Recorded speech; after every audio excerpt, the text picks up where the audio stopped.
পুস্তক 20 অধ্যায়ে 11 পদে যদি দেখি, ওখানে কি লেখা আছে? পরে মোশে আপন হস্ত তুলিয়া ওই যষ্টি দ্বারা শৈলে 2 বার আঘাত করিলেই তাহাতে প্রচুর জল বাহির হইল। যখনই লাঠি নিয়ে ওই শৈলের উপরে আঘাত করিল, আমরা এখান থেকে দেখতে পাই জল বেরিয়ে এসছে। কিন্তু ঈশ্বর ওই শৈলের সঙ্গে কথা বলার জন্য বলেছিলেন, কিন্তু মোশে কি করেছেন? ওই শৈলে আঘাত করেছেন।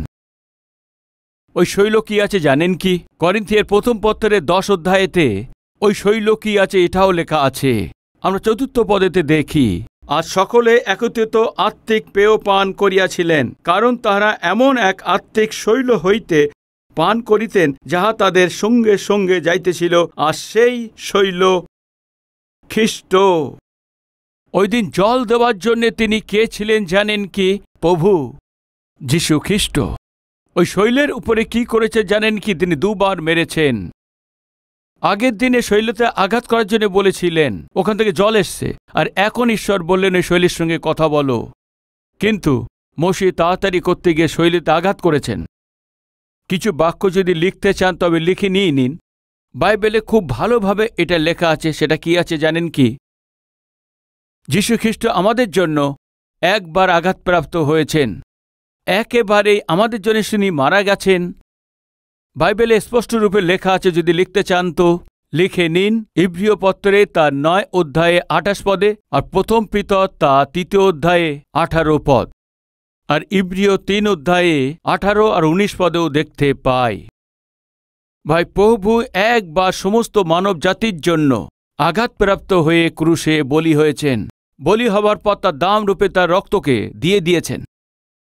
বহু লোকের পাপকে তুলে নিয়ে যাওয়ার জন্য একবার যীশু খ্রিস্ট সবার জন্য বলি হয়েছেন, আঘাতপ্রাপ্ত হয়েছেন, যথেষ্ট। আবার তাকে মারার চেষ্টা করবেন না, আবার তাকে ক্ষত করবেন না, আবার যীশুকে আঘাতপ্রাপ্ত করবেন না। মোশে একবার শৈলে আঘাত করেছ, আর ওই শৈল থেকে জল বেরিয়েছে, তুমি পান করে জীবিত হও। এখন শৈলে আঘাত করবে না, শৈলের সঙ্গে কথা বলো। কিন্তু মোশে তাড়াতাড়ি করেছেন, ওই শৈলে আঘাত করেছেন। ইব্রিয় 6 অধ্যায় 4 থেকে 6 পদে কি লেখা আছে জানেন কি? কেননা যারা একবার দীপ্তিপ্রাপ্ত হয়েছে ও স্বর্গ দানের রহস্যদান করিয়াছেন ও পবিত্র আত্মার ভাগী হইয়াছেন, এবং ঈশ্বরের মঙ্গল বাক্যের ও ভাবি যুগের নানা পরাক্রমের রহস্য সাধন করিয়াছেন, পরে ধর্মভ্রষ্ট হইয়াছেন, মন পরিবর্তিত আবার তাহাদেরকে নতুন করিতে পারা যায় না, কেননা তারা আপনাদের বিষয় ঈশ্বরের পুত্রকে পুনরায় কুশে দেয় ও প্রকাশ্য নিন্দাস্পদন করে। যে পরিত্রাণ পেয়েছে, ঠিক হয়ে যাওয়ার পর বারবার পাপময় কার্যকে করে থাকেন, এরা যীশু খ্রিস্টকে পুনরায় ক্রুশে চড়িয়ে দেয়, বারবার ক্রুশে দিয়ে দেয়। এমন লোকেরা, তাদেরকে নতুন হতে হবে, আবার পুনরায় নতুনকৃত হতে হবে। প্রিয় ভাই ও বোনেরা, দয়া করে শুনুন, মোশে কি ভুল করেছে জানেন কি? মোশে তো বলা হয়েছিল শৈলের সঙ্গে কথা বলবে, কিন্তু শৈলকে আঘাত করেছেন। এইভাবে মারার পর সেই মোশে ভুল করার পর তার থেকে প্রয়োজন, ঈশ্বর সবাইকে জল দিয়েছেন, কিন্তু ঈশ্বর মোশেকে বললেন, মোশে তুমি এ কি করেছ? তুমি লোকদের সামনে আমাকে সম্মান করার দরকার ছিল, আদর করার দরকার ছিল, কিন্তু তুমি কি করেছ? তুমি আমার অপমান করেছ। আমি কি বলেছি তুমি করেছো কি? শৈলের সঙ্গে কথা বলতে বলেছি, তুমি শৈলকে আঘাত করেছ। মোশে শোনো, তুমি আর তোমার সঙ্গে যে সাহায্য করেছে ওই যে হারন, শোনো, তোর প্রতিজ্ঞা দেশেতে তোমরা যেতে একদম পারবে না। 12 পদেতে পরে সদপ্রভু মোশে ও হারুনকে কহিলেন, তোমরা ইসরায়েলের সন্তানগণের সাক্ষাতে আমাকে পবিত্র বলিয়া মান্য করিতে আমার বাক্যে বিশ্বাস করিলে না। এই জন্য আমি তোমাদেরকে যে দেশ দিয়েছি, সেই দেশে তোমরা ওই মণ্ডলীকে প্রবেশ করাইবে না। মোশে, হয়ে গেছে তোমার কাজ। মোশে, তোমার কাজ হয়ে গেছে। এখন প্রতিজ্ঞার দেশে তুমি আর পা রাখতে পারবে না। ভাই, আমরা দেখেছি হারুন কখন মারা গেছে, 40 বছরে 5 মাস পরেতে। এরা জঙ্গলে কতদিন যাত্রা করেছেন? জঙ্গলে 40 বছর যাত্রা করেছেন। তারপরে কি হয়েছে? সে প্রতিজ্ঞা দেশে পা রাখার জন্য। এখন মোশে কোথায় ছিল? ওই 40 বছরেই ছিল। শেষ বছরে ওই সময় মোশি নিজের রাগকে কন্ট্রোল করতে পারেননি, নিজের আবেশকেও কন্ট্রোলে আনতে পারেননি। কত দুঃখের কথা। প্রিয় ভাই ও বোনেরা, দয়া করে শুনুন, কাজের শুরু থেকে কাজের শেষ উত্তম আছে। কারো জন্মদিন থেকে তার মৃত্যুদিন উত্তম আছে। মোশি যেমন সেই ব্যক্তি ছিল, সে শেষ বছরে এসে নিজের ভুলের জন্য সে প্রতিজ্ঞা দেশেতে তিনি পা রাখতে পারেননি। তবে আজকে আমাদের কত সাবধান থাকতে হবে, আমাদেরকে আরও কত ঈশ্বরের ভক্তিতে চলতে হবে, ঈশ্বরের সহভাগিতা থাকতে হবে, আর বাক্যের প্রকাশকে অনেক সাবধানে যখন তখনই আলো জ্বালিয়ে রাখতে হবে, কত সাবধানে চলতে হবে। একবার ভেবে দেখুন, এরপরে সেই মোশি ঈশ্বরের কাছে এসে বললেন, পিতা, একবার আমি প্রতিজ্ঞা দেশ দেখতে চাই, প্লিজ। কত অধিক নিবেদন করেছে, কত অধিক যন্ত্রণা পেয়েছেন। দ্বিতীয় বিবরণের পুস্তক 1ম অধ্যায় 37 পদ থেকে। সদাপ্রভু তোমার নিমিত্ত আমার প্রতি ক্রুদ্ধ হইলেন, তিনি আমাকে এই দেশ বলিলেন, তুমি যে স্থানে প্রবেশ করিবে না, তোমার সম্মুখে দণ্ডবান নুনের পুত্র জিহুস সে দেশে প্রবেশ করিবে, তুমি তাকে আশ্বাস দাও। আসুন দেখুন 3য় অধ্যায় 25 পদেতে। বিনয় করি আমাকে ওপারে গিয়া যদ্দন পারস্ত সেই উত্তম দেশ, সেই রমণীয় গিরিপ্রদেশ ও লিবানন দেখিতে দাও। ভাই, আমরা এখানে দেখতে পাই মোশি ঈশ্বরের কাছে এসে অনুরোধ করছেন, একবার আমি ওই প্রতিজ্ঞার দেশকে দেখতে চাই। আপনি আব্রাহামের কাছে প্রতিজ্ঞা করেছেন না, ইসাক এবং যাকবের কাছে প্রতিজ্ঞা করেছেন না, যে দেশ আপনি তাদেরকে বলছেন দেবেন। মিশর দেশ থেকে লক্ষ লোকদেরকে নেতৃত্ব দেওয়ার জন্য আমাকে নিয়ে এসছেন। একবার পিতা, প্লিজ ওই দেশকে আমি দেখতে চাই, এইভাবে অনুরোধ করাতে। কিন্তু সদাপ্রভু তোমাদের জন্য আমার প্রতিকূলে ক্রুদ্ধ হওয়াতে আমার কথা শুনিলেন না। সদাপ্রভু আমাকে কহিলেন, তোমার পক্ষে এই যথেষ্ট, এই বিষয়ে কথা আমাকে আর বলিও না। মোশি, তুমি কখনো ওই প্রতিজ্ঞা দেশে পা রাখার জন্য আমাকে বলবে না। তখন মোশি বললেন, ঠিক আছে প্রভু, কমপক্ষে দূর থেকে দেখার সুযোগ আমাকে দেবেন কি? গণনা পুস্তক 27 অধ্যায়ে 12 আর 13 পদে। পরে সদাপ্রভু মোশিকে কহিলেন, তুমি ওই অবারিম পর্বতে উঠো, আজ যে দেশ আমি ইসরায়েল সন্তানগণকে দিয়েছি তাহা দেখো। দেখিলে পর তোমার ভ্রাতা হারনের ন্যায় তুমিও আপন পিতৃগণের নিকটে সংগৃহীত হইবে। কি লেখা আছে? চলে যাও। মোশি, তুমি বারবার বলছো না, যাব, দেখব দেখব, যাওয়ার অনুমতি নেই, কিন্তু তোমার দেখার সুযোগ দেব। একবার তুমি দেখে নাও, দেখার পর তুমি মোশি, তুই মারা যাবে, তোমার যাত্রা সমাপ্ত হইল। ভাই, পাপ গন্তব্যস্থলে পৌঁছে দেয় না। পাপ আপনি যা চাইছেন ওটা অনুভব করতে দেয় না, পেতে দেয় না। অবাধ্যতা, বিরোধী স্বভাব আপনার আশাকে পেতে দেয় না। আপনি যা তৈরি করেছেন, আপনার স্বপ্ন দর্শনকে হঠাৎই ভেঙে পড়ে। ওই সময় পর্যন্ত অদ্ভুত সেবা কাজ করেছেন, অনেক ভালো কাজ, সেবা কাজ করেছেন, আপনি একজন বড় সেবক হতে পারেন, কিন্তু ঈশ্বরের বিরুদ্ধে আপনি ভুল কাজ করেন আর পাপে কাজ করেন, তো ওর মূল্য না জোগানো পর্যন্ত বাঁচতে পারবেন না। ভাই, মোশির বিষয়ে একবার ভেবে দেখুন, ও কোথায় পর্যন্ত এসে কোথায় দাঁড়িয়ে গেছে। ঈশ্বর বলছেন, মোশি আর আমাকে বলবে না। ঈশ্বরের প্রজাদের জন্য মোশি কয়েকবার ঈশ্বরের কাছে প্রার্থনা করার জন্য ঈশ্বর তো প্রার্থনা শুনেছেন, কিন্তু মোশি স্বয়ং নিজের জন্য, প্রভু আমি একবার দেখব, যাব, বলতে হবে না, তুমি যেতে পারবে না। কমপক্ষে দেখতে চাই, ঠিক আছে এসো, দূর থেকে দেখো। ভাই, দ্বিতীয় বিবরণ পুস্তক তার শেষ অধ্যায় মোশির সমাপ্ত বিষয় লেখা আছে। পরে মোশি মোয়াবের তলভূমি হইতে নব পর্বতে জিরিহর সম্মুখস্থিত পিসগা সিংহে উঠিলেন। ভাই, মোশির শেষ দিন ছিল, শেষ পর্বত ছিল যে পর্বতে উঠেছিল। আর শতভূ তাকে সমস্ত দেশ, দান পর্যন্ত গিলিয়াদ এবং সমস্ত নফতালিন আর ইফ্রেমীয় ও মনস্বী দেশ এবং পশ্চিম সমুদ্র পর্যন্ত জিহুদার সমাপ্ত দেশ এবং দক্ষিণ দেশ ও সোরায় পর্যন্ত খজুরপুর জিরিহ তলভূমি অঞ্চল দেখাইলেন। ভাই, ঈশ্বর ক্রোধে এসে মোশির বিনতিকে শোনেননি, কিন্তু ঈশ্বর তার মনের মধ্যে আছে মোশির প্রতি যে ওই অনুগ্রহকে, ওই দয়া দেখিয়েছেন। ঠিক আছে মোশি, তুমি পাহাড়ে ওঠো, ওই পাহাড়ে দাঁড়াও, আমি যে প্রতিজ্ঞা করেছিলাম সেই সম্পূর্ণ দেশকে আমি তোমাকে দেখাবো, আসো। এই বলার পর ভাই, মোশির শেষ নিবেদন, কমপক্ষে দেখতে দেবেন কি? আমি প্রবেশ করতে পারবো না, ঠিক আমাকে দেখাবেন কি? মোশির ইচ্ছাকে ঈশ্বর গ্রহণ করে, আসো আমি তোমাকে দেখাবো। মোশিকে ওই পাহাড়ের উপরে নিয়ে গিয়ে ঈশ্বর তাকে সেই প্রতিজ্ঞা দেশে চারপাশে সব দিকে মোশিকে দেখিয়েছেন। ভাই, মোশির চোখে আমাদের মতো চোখ ছিলেন না।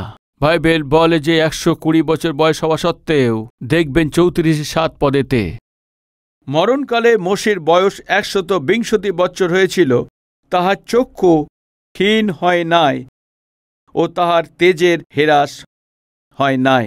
কারণ জানেন, 120 বছর বয়সেতেও মোশি পাহাড়ের উঁচু চূড়া পর্যন্ত উঠতে পেরেছেন। আমাদের মধ্যে কিছু লোক আছে অটোতে উঠতে পারে না, আর কিছু লোকদের যখন বাসে যাত্রা করতে হয় এ বাসের উপরেও উঠতে পারে না। এ সত্যি আছে কি না? আর কিছু স্ত্রীরা স্বামী বাইক স্টার্ট করে নেয়, বেচারি বোন স্ত্রী বসতেই পারে না। সত্যি কি না? আজকে মানে আমাদের দুর্বলতা এই আছে। আর কিছু লোকেরাই কম বয়সেতেই চশমা পরতে হয়, এদিকে দেখলে বুঝতে পারে না, ওদিকে দেখলেও দেখতে পারে না, অন্যদিকে দেখলে বুঝতে পারে না। কিন্তু ধ্যান দিন, মোশি তার শেষ দিনেতেও পাহাড়ের উঁচু স্থানে চূড়াতে উঠতে পেরেছেন। কারণ জানেন কি? সে অনেকভাবে শক্তিশালী ছিলেন। শারীরিক রূপে তিনি বলবান ছিলেন, আত্মিক রূপে তিনি শক্তিশালী ছিলেন। কিন্তু একটা কথা সত্যি আছে, যত শক্তিশালী ব্যক্তি হন না কেন, আপনার মুখকে ঠিক রাখতে পারে না, ক্রোধকে নিজের অধীনে রাখতে পারে না। শয়তান ও কোথায় মেরেছে জানেন কি? মুখেতেই। মোশিকে কোন বিষয়ে অধীন করেছেন? মুখের বিষয়ে, ক্রোধের বিষয়েতে অধীন করে নিয়েছেন। ওই ক্রোধ, ওই আবেশ আর তাড়াতাড়ি মোশির ওই প্রতিজ্ঞার দেশে যেতে বাধা দিয়েছে। ভাই, ওর পরে মোশি বাইবেলে আমরা দেখতে পাই 3 পদ থেকে, এবং দক্ষিণ দেশ ও সোয়ার পর্যন্ত খজুরপুর জিরিহ তলভূমি অঞ্চল দেখাইলেন। আর সদাপ্রভু তাকে কহিলেন, আমি যে দেশের বিষয়ে শপথ করিয়া আব্রাহামকে, ইসাককে ও যাকবকে বলিয়াছিলাম, আমি তোমার বংশকে সেই দেশ দিব, সেই দেশ আমি উহা তোমাকে চাক্ষুষ দেখাইলাম, কিন্তু তুমি পার হইয়া ওই স্থানে যাইবে না। তখন সদাপ্রভুর দাস মোশি সদাপ্রভুর বাক্য অনুসারে সে স্থানে মোয়াব দেশে মরিলেন। আর তিনি মোয়াব দেশে বৈতপিরিয়ের সম্মুখস্থ উপত্যকাতে তাহাকে কবর দিলেন, কিন্তু তাহার কবর স্থান অদ্যাপি কেহ জানে না। ভাই, মোশির মহান গুণ কি ছিল জানেন কি? ঈশ্বর যেদিন থেকে বলেছেন সেই দিন থেকে ঈশ্বর তাকে স্বর্গেতে ডেকে নিয়ে যাওয়া পর্যন্ত ঈশ্বরকে ছাড়েননি, ঈশ্বরের সঙ্গেই চলেছেন। ওই দেশকে দেখবে দেখবে আশা করেছিল, কিন্তু ওই দেশে সে পা রাখতে পারেনি। কিন্তু দয়া করে ধ্যান দিন, ঈশ্বরের অনেক অনুগ্রহের ঈশ্বর আছেন। তার দাসের ইচ্ছাকে আমরা এখানে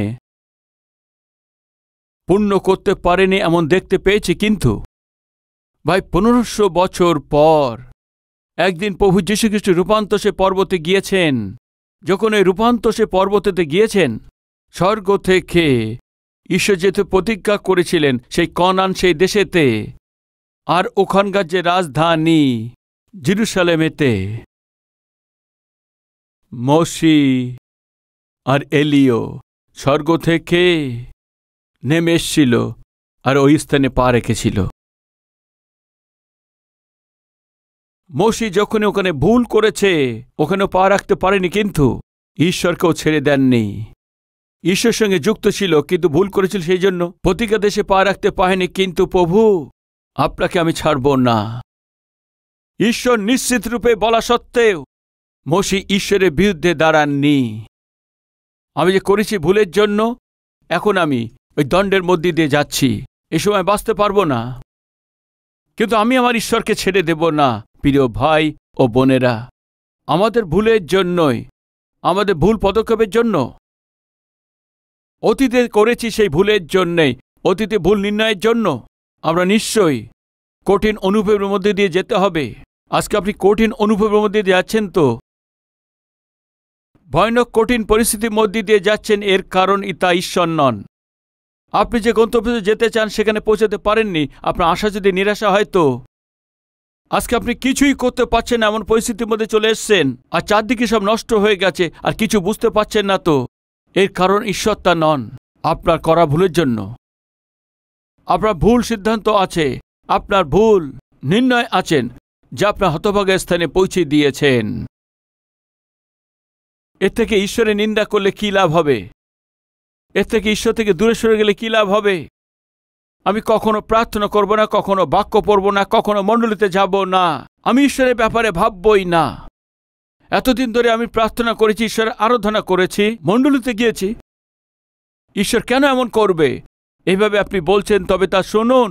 ভাই মোশিও বলতে পারতে 40 বছর ধরে আমি ইসরায়েল লোকদেরকে নেতৃত্ব দিয়েছি, অনেক দুঃখ করেছেন, এত লোকদেরকে সমস্যাকে সহ্য করেছেন, তবে ঈশ্বর সে প্রতিজ্ঞা দেশে আমাকে নিয়ে যাবে না? না, এমন তা নয়, ঈশ্বর নিশ্চয় নিয়ে যেতে চায়। কিন্তু ঈশ্বর বললেন, মোশি, তোমার এই করা ভুলের জন্যই, তোমার এই পাপের জন্যই তোমার আশা নিরাশা হয়ে গেছে। ভাই মোশি ওটা বুঝতে পেরেছেন, আমি কি করে ফেলেছি। 40 বছর ধরে ধৈর্য ধরেছি, দুঃখ করেছি, কমপক্ষে শেষ দিনে আমি স্থির থাকলে তাহলে কত ভালো হতো। সাবধান প্রিয় ভাই ও বোন, হতে পারে আপনার জীবনের শেষ পরিস্থিতির মধ্যে চলে এসছে, কেউ জানে না। আপনার বয়স যেমনই হোক না কেন, 25 হতে পারে, 37 হতে পারে। আগের দিনে কেউ ফোন করে বলেছিল কি, অমুক ব্যক্তি হার্ট অ্যাটাক করে মারা গেছে। হার্ট অ্যাটাক হয়েছে, কত বয়স ছিল? 26 বছরের। 26 বছরের বয়সে হার্ট অ্যাটাক করা, তার মানে কি? একটা মা এসে বলছে, পাস্টার বাবু, আমার পুত্রকে আমি চা দিয়েছি, ও চা নিয়ে এসে দেয়ালের দিকে পিঠ করে বসে আছে, চা পান করতে করতেই ও একভাবে পড়ে গেছে। আমি ভেবেছি ক্লান্ত হয়ে গেছে, সে কি শুয়ে পড়েছে কি, আমার তুললে সে আর কিছুই বলছে না। তাড়াতাড়ি পাশের লোকদেরকে ডেকে হসপিটালে নিয়ে যেতেই ডক্টর বললেন, মৃত ব্যক্তিকে কেন নিয়ে এসছো? আমার সামনে আমার পুত্র মারা গেছে পাস্টার বাবু। ইয়েস, মৃত্যুকে বয়সের সঙ্গে কোনো সম্পর্ক নেই, মৃত্যুর কোনো স্ত্রী পুরুষের কোনো সম্পর্ক নেই, মৃত্যুর সঙ্গে কোনো জাতি বা ধর্ম থেকে কোনো সম্পর্ক নেই, ভাষার সঙ্গে সম্পর্ক নেই, গরিব আছে ধনী আছে, পড়াশুনো জানে, সে কোনো সম্বন্ধ নেই। মৃত্যু কাউকে না বলতে চলে আসে, যখন আসে সে হঠাৎই আসে। মোশি, তুই মরতে চলেছ। ওই সময় মোশির যে চোখে ক্ষীণ হননি, হ্যাঁ, মোশির কোনো অসুখও ছিল না, শক্তিশালী ছিল। মোশি কখনো ভাবতে পারেনি ওই বয়সেও মারা যাবে। আপনি কল্পনাও করতে পারবেন না আপনি এই বয়সে মারা যাবেন। মোশি যখন ভাবেনি, ওই সময়েতেই ডাক চলে এসছে। কোন দিন আপনার আমার সবাইকে ডাক চলে আসবে, এর ওই ডাক আসার আগেই মোশির সমান ভুল কাজ করাতে, ভুল পদক্ষেপ নেওয়াতে কি হবে তা বলুন। মোশির মতন মহান নেতাকে শেষ পরিস্থিতিতে এসে ভুল পা ফেলেছেন, মূল্য দিয়েছেন। এসব মোশি ঈশ্বরের আত্মার অনুপ্রেরণায় দ্বিতীয় বিবরণের পুস্তকে লেখা আছে, যে করেছে সে ভুল থেকেই নিশ্চিতরূপে লিখে দিয়েছেন। কারণ জানেন কি, আমরা যেন এই সব ইতিহাস পড়ে আমরা সাবধান হয়ে যাই। আমরা সবাই মোশির জীবন থেকে বহুমূল্য পাঠকে শিখে নিয়ে বহুমূল্য জীবনযাপন করতে পারি। আপনি যে করেছে ভুলের বিষয়েতে নিজে জেনে নিয়ে চেতনা পেয়ে যেন আমরা সাবধান হয়ে যাই।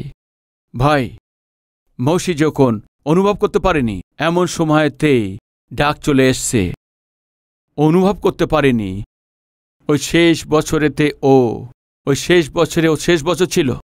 প্রিয় ভাই ও বোনেরা, এ আপনার জীবনে হতে পারে শেষ বছর আছে, শেষ মাস হতে পারে, শেষ সপ্তাহ হতে পারে, শেষ দিন হতে পারে।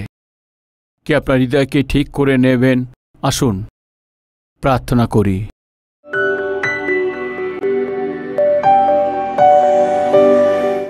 পবিত্র ঈশ্বর পিতা, মোশির জীবন থেকে অদ্ভুত পাঠকে আপনি আমাদের শিখিয়েছেন। পিতা, আপনার স্তুতি মহিমা ধন্যবাদ করছি।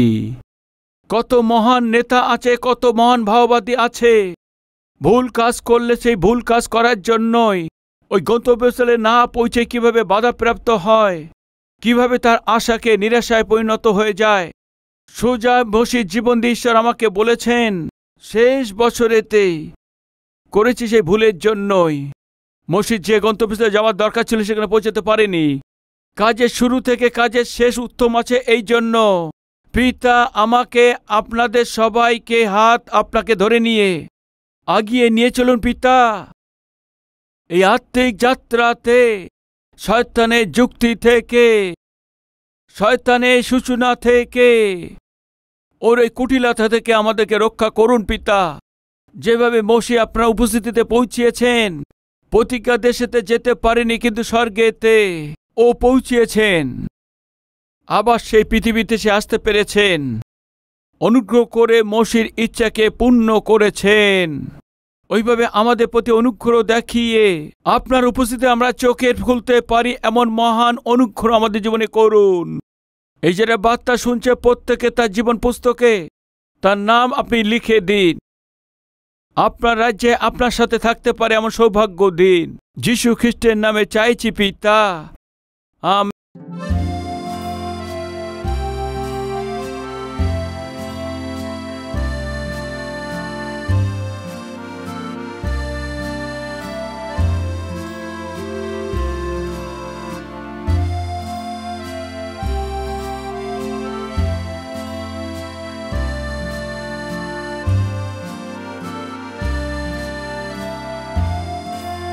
প্রভুতে অতি প্রিয় ভাই ও বোন, আপনার সবাইকে শালোম। ভালো আছেন? ক্যালভারি শহর 2003-এ শুরু করা হয়েছিল। আজ 2023-এ 20 বছর হয়ে গেছে। আপনার এই টিভি প্রোগ্রামকে প্রেমের সহিত উৎসাহিত করেছেন, প্রার্থনা করেছেন। আর শুধু তাই না, আপনাদের উপহারের দ্বারা আপনারা সবাই সাহায্য করেছেন। এই জন্যে আপনাদের সবাইকে পুরো মন থেকে ধন্যবাদ দিচ্ছি। আজ এই কার্যক্রমের দ্বারা হাজারো লোক, কোটি লোকের কাছে জীবিত ঈশ্বরের এই অদ্ভুত সুসমাচারকে পৌঁছানোর জন্য আপনারা যে সাহায্য করেছেন, আমার মন থেকে ধন্যবাদ দিচ্ছি। আর সেই সঙ্গেই আমাদের এই ক্যালভারি স্বরে কার্যক্রম শুধু বাংলাতে নয়, ভারত দেশেতে বলা হয়ে থাকে সব প্রধান ভাষাতেই প্রভু যীশুখ্রিস্টের সুসমাচারকে আমরা পৌঁছে দিতে পারি। পরিশ্রম করছি। ওইভাবে প্রতি মাসেই কমপক্ষে 650 টিভি কার্যক্রম প্রচারিত হচ্ছে। উৎসাহিতের সঙ্গে এই কার্যকে এগিয়ে নিয়ে যেতে হয়তো নিশ্চিত রূপেতেই আপনার সাহায্য, প্রার্থনা আর সহযোগিতা প্রয়োজন আছে। এক কার্যক্রম প্রচারিত হওয়ার জন্য বিভিন্ন চ্যানেল অনুসারে 20,000, 30,000, 40,000, 50,000 পর্যন্ত একটা কার্যক্রমের জন্য খরচ করতে হয়। প্রভু যদি আপনাকে উৎসাহিত করেন এই টিভি কার্যক্রমকে সাহায্য করার জন্য, আপনার মনে এই বোঝা দেওয়াতেই নিশ্চয়ই প্রার্থনা করে এই সেবা কাজকে সাহায্য করুন। আমি চাইছি হায়দ্রাবাদেতে প্রতি শনিবারেতেই স্পন্সর মিটিংয়ে আপনিও সংযুক্ত হয়ে আপনার পরিবারের পক্ষ থেকে একটা টিভি কার্যক্রমকে সাহায্য করার দ্বারায় সুসমাচারকে লক্ষ লোকের কাছে পৌঁছে দিন। আমি অনুরোধ করছি ভাই, এই সপ্তাহের মধ্যে পরিবারে কারো জন্মদিন আছে কি, বা ঈশ্বর আপনাদের জীবনে কোনো শুভ কাজ করেছেন কি, আপনার প্রার্থনা উত্তর দিয়েছে কি, দিয়েছে তো তাহলে ধন্যবাদিত হয়ে কালভারি স্বর্গে সাহায্য করতে চান, বা ঈশ্বর সন্তানকে আশীর্বাদ দিয়েছেন তার নামকরণ করার জন্য, অক্ষর অভ্যাসের জন্য, অন্নপ্রাশনের জন্য, এইসব শুভ কাজের জন্য আমার হাতের দ্বারা আপনার সন্তানের জীবনে এটা করানো আশা করছেন তো শনিবারে কালভারি শহর টিভি কার্যক্রমকে সাহায্য করে আপনার জীবনের শুভ কাজকে আমার সাথে সেলিব্রেট করার জন্য আপনাদের সবাইকে প্রেমের সহিত আহ্বান করছি। মানে আমার পরিশ্রমের সহিত আপনিও সহভাগী হয়ে সুসমাচারকে ছড়িয়ে দিন। আপনার খুশিতে আমিও সহভাগী হয়ে আপনার খুশিকে পূর্ণ করতে হবে। মন থেকে চাইছি এই অদ্ভুত ঈশ্বরের সুসমাচারকে জগতে পৌঁছে দেওয়ার প্রক্রিয়াতে আপনার প্রার্থনা, আপনার উৎসাহকে চাইছি। প্রভুতে আপনার প্রিয় সতীশ কুমার।